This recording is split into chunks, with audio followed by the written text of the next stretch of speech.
Loretta Price did not look like trouble. That is the first thing people always said about her, like trouble has a uniform, like it comes with a warning label on the forehead. Loretta was a black grandmother, late 70s, hair set neat, earrings small, purse worn from years of honest use. She was the kind of woman who said, please without thinking and apologized when someone bumped into her. She also had a habit that saved her more than once. She wrote things down, not in a dramatic way, not like a detective, just little notes, times, names, what was said, what was not said. Loretta called it keeping herself straight. Her daughter called it surviving. On the morning this started, Loretta wore her best church coat because she believed in showing respect to serious places, even when serious places did not respect you back. The coat was navy, the hem pressed, the buttons shiny. She held a thin folder in her left hand. Inside were papers she had read 3 times the night before, with sticky tabs that made the edges look like a little colorful fence. Loretta was not there to argue. She was there to file a request. A simple thing, on paper. A payment plan adjustment, a fee, waiver request, a hearing date confirmation, something in that family. The kind of courthouse task that should take 10 minutes and a stamp. Loretta had a fixed income, a rent that kept rising, and a situation that could not wait until next month. Danielle drove her. Not because Loretta could not drive, but because Danielle had learned something important about her mother. If Loretta went alone, people treated her like she was alone.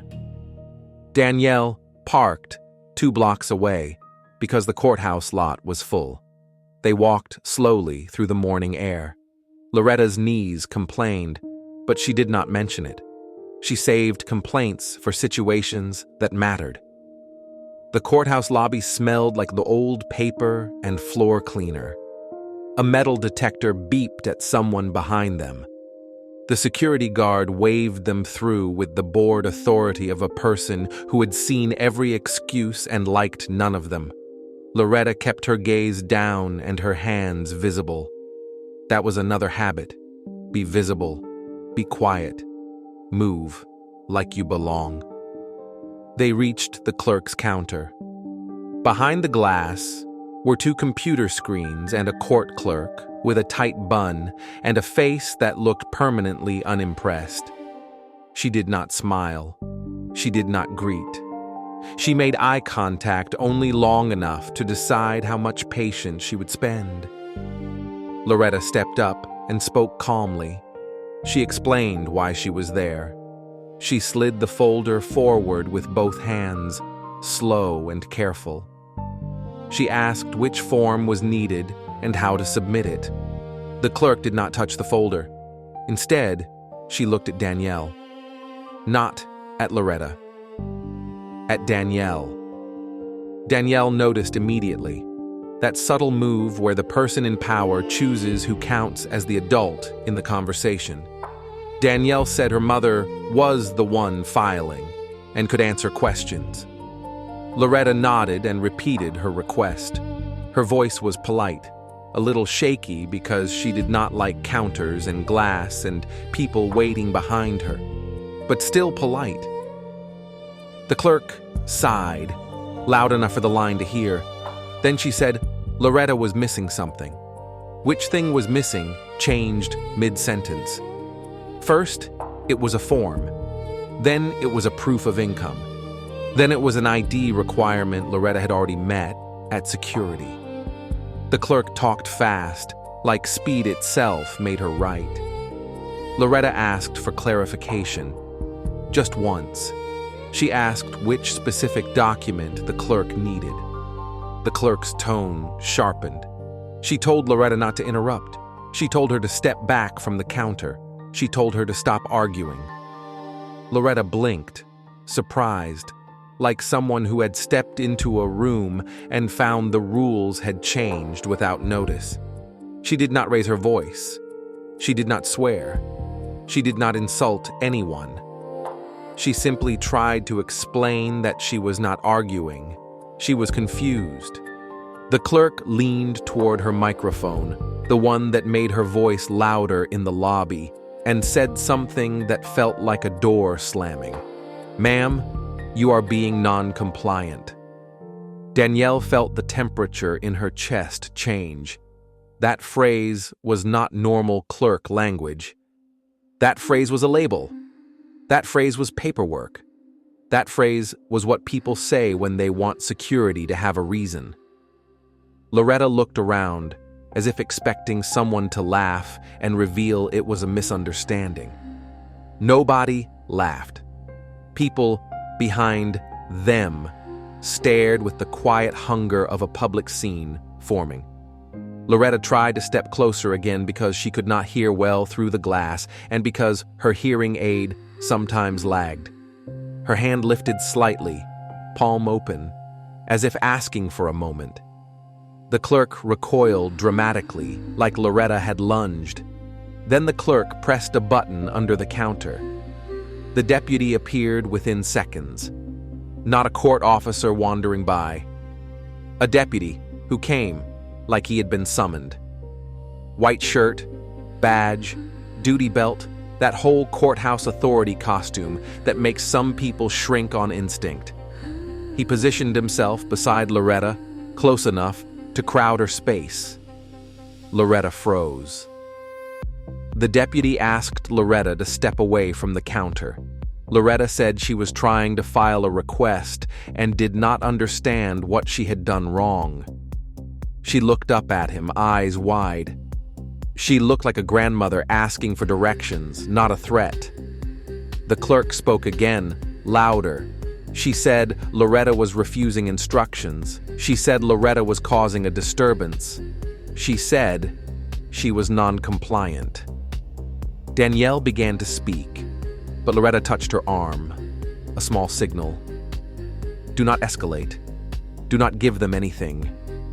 Danielle swallowed her anger so hard it made her throat ache. Loretta stepped back. The deputy told her to move further away. Loretta stepped again, but her heel caught, and she stumbled slightly. A normal stumble, the kind older bodies do. The deputy reached for her arm to assist, but his hand closed with a firmness that felt less like help and more like control. Loretta flinched, not to fight, to protect her shoulder. That flinch became the moment. The deputy interpreted it as resistance. He turned her toward the open lobby and tightened his grip. Another deputy moved in, not running, just sliding into place like a closing gate. Danielle's voice rose in pure disbelief. She said her mother did not resist anything. She said her mother was older and in pain and had hearing issues. She said this was ridiculous. The clerk looked at Danielle and said, with the calm of someone dropping a match, that Danielle needed to back up, or she would be removed too. Loretta's eyes went glossy. She tried to speak, but her breath shortened. She hated crowds. She hated attention. She hated being handled. She tried to gather her dignity like a coat around her shoulders, and it kept slipping. The deputies guided her away from the counter and toward a side area near the wall. Loretta's purse strap slid. Papers peeked from her folder. Danielle stepped in to grab them before they fell. One deputy told Danielle not to interfere. Danielle did not touch the deputies. She touched her mother's folder. She said she was picking up documents. The deputy repeated his warning. People were filming now, phones at chest level, tilted slightly upward. Nobody said a word. The lobby had turned into a quiet theater. Loretta's face looked like a person who could not believe her own life. She kept saying, softly, that she was just trying to file. She kept asking what form she needed. She kept trying to understand what rule she had broken. The clerk did not answer the question. She repeated the label. Non-compliant. The deputies escorted Loretta toward the exit. Not slowly, not carefully, not with the tenderness you would expect toward a grandmother. It was not violent, but it was cold. A brisk removal, like she was clutter. Danielle followed, begging them to stop. Loretta's shoes scuffed against the floor as she tried to keep pace. At the doors, one deputy stood between Danielle and Loretta like a wall. Loretta was pushed outside into bright daylight. The doors shut behind her with a final click that sounded like punishment. Danielle stood inside for a second, shaking. Then she did something that, in hindsight, changed everything.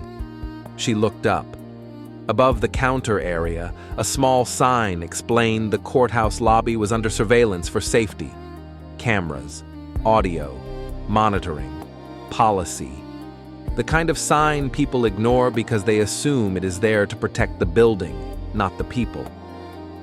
Danielle stared at it and felt a new kind of anger settle in. Cold, organized, almost grateful. Because if there was audio, there was truth. And if there was truth, the label could be challenged. She found Loretta outside on a bench. Loretta's hands were trembling. Her eyes were wet, but she was still trying not to cry. She kept apologizing, like she had done something wrong by existing loudly enough to be noticed. Danielle told her gently to stop apologizing. Danielle told her they were going to do this the right way. And by right, she meant documented. They went home. That afternoon, Danielle wrote a complaint to the court administrator. She included the date and approximate time. She described the clerk's words. She described the deputy's actions. She described the use of the label. She described her mother's age, hearing issues, and the nature of their request. She asked for a review. She asked for the names of everyone involved. She asked for the lobby surveillance footage, including audio. The reply came 2 days later. Professional tone, standard language. The complaint had been received. The court took concerns seriously. Staff safety was important. The clerk had reported that Loretta was disruptive and refused instructions. The deputies responded appropriately. And there it was again. The label, non-compliant. The court's letter treated it like fact, like it had been stamped onto Loretta's identity. No empathy, no curiosity, just administrative certainty. Danielle read the letter and felt her resolve harden, because the letter had a weakness. It referenced the clerk's report as if it was the whole story. Danielle requested the records again, this time under the court's public records process, and she did it with specificity.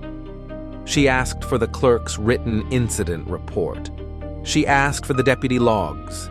She asked for the surveillance retention policy. She asked for the timestamps. She also did something else. She went back to the courthouse.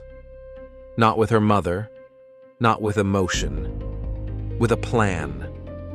Danielle entered the lobby on a weekday morning and stood at a distance where she could see the counter. She looked up at the cameras. She looked for the microphones. She watched how the clerk interacted with other people. She saw something that made her jaw tighten. When white people approached the counter confused, the clerk slowed down. She explained. She pointed. She gave them options. She did not label them. She did not call deputies. When a black man asked a question twice because he did not understand, the clerk's face sharpened. Her voice rose slightly. Her patience evaporated. The deputy on the wall straightened. It was subtle. It was not a slur. It was a pattern. Danielle left and wrote everything down. Dates, times, descriptions. A week later, after several follow-ups, Danielle got a call from the court administrator's office. They would not release the audio directly, they said. Privacy and security concerns. But they were willing to allow a supervised review if Danielle's attorney was present. They said it like it was a compromise, like they were doing her a favor. Danielle did not have an attorney yet, but she knew what that offer meant. They had listened, and they were nervous. Danielle hired a local attorney who handled civil rights and administrative hearings, not the flashiest, the kind who reads policies for breakfast. The attorney filed a formal request for the audio and noted that the court had already acknowledged its existence. A supervised review was scheduled. In a small room that smelled like printer toner, Danielle sat beside her attorney while an administrator played the audio file. It was not a clean cinematic recording. It was lobby audio, distant and echoing, but the counter microphone was clear enough. Danielle heard her mother's voice first, soft, polite, careful. She heard Loretta say, "Please." She heard her ask which form to use. She heard her ask for clarification. She heard her apologize for not hearing the first time. She heard her say she was not trying to argue. Then she heard the clerk. Danielle had expected rudeness. She did not expect contempt. The clerk's tone on the audio was sharper than it had seemed in the moment, because audio removes the visual excuses. You cannot hide behind facial expressions when your voice is doing the harm. The clerk spoke in a clipped, impatient rhythm. She talked over Loretta. She raised her voice first. Then came the key moment. The clerk said clearly that she was going to mark Loretta as non-compliant because Loretta would not stop asking the same question. Stop asking the same question. Danielle looked at her attorney, and her attorney's face did not change, but his eyes did. He had found the crack. Because asking a question is not non-compliance. Confusion is not non-compliance. Hearing difficulty is not non-compliance. The clerk had used the label not to describe a threat, but to end an inconvenience. Then, the audio captured another detail. Before Loretta ever stumbled, before any deputy touched her, the clerk had pressed the button and said, quietly into the microphone, something like, "Can you come over here?" She's doing it again. Doing it again, asking for clarification again. The deputies arrived in the audio like footsteps and belts and short commands. Loretta's voice stayed soft. Danielle's voice rose, but only after deputies moved in. Loretta never cursed. Loretta never threatened. Loretta never refused to step back. She stepped back multiple times, and you could hear her shoes scuff as she moved. You could also hear something that made Danielle's stomach flip. The clerk's laugh. Not loud, but present. A little breathy laugh right after she said, non-compliant, as if the label was clever. Danielle felt her mother's humiliation in that laugh, like it was a physical thing. When the administrator stopped the audio, the room felt smaller. The court had built its response on a single story. Staff were threatened, deputies did their job, Loretta was non-compliant. The audio told a different story. A grandmother in confusion was turned into an incident because a clerk was impatient and decided she could summon force to clear her counter. Danielle's attorney asked for a copy of the file. The administrator hesitated, then said they would consider it. The attorney, still calm, said that the file was now relevant to a formal complaint and likely to a hearing, and that retention issues would be treated seriously. Suddenly, the court decided a copy could be provided after all. In the following weeks, Danielle's complaint became something the court could not dismiss with a template letter. The attorney requested a hearing. He requested that the clerk's incident report be entered into the record alongside the audio. He requested the deputy logs. He requested the court's policy defining non-compliance and the authority of clerks to summon deputies. The court's legal counsel responded with defensive language about decorum and safety.